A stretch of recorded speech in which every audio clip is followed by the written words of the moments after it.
Hi everybody.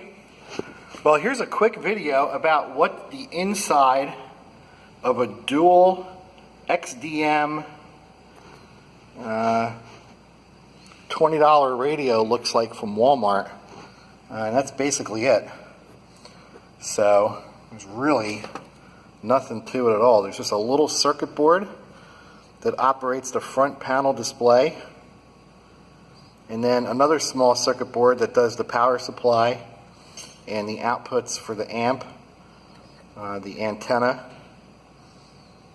and the wiring harness, and that's basically it. There's really not a whole lot in here. It's basically just housing, just to give you something to mount to, really. And that's it. So, heck of a lot smaller, way less complicated, and a lot less heavy than these old style CD radios. This thing has got to weigh a couple pounds here. This is a heavy old JVC compared to this little. This is like a feather.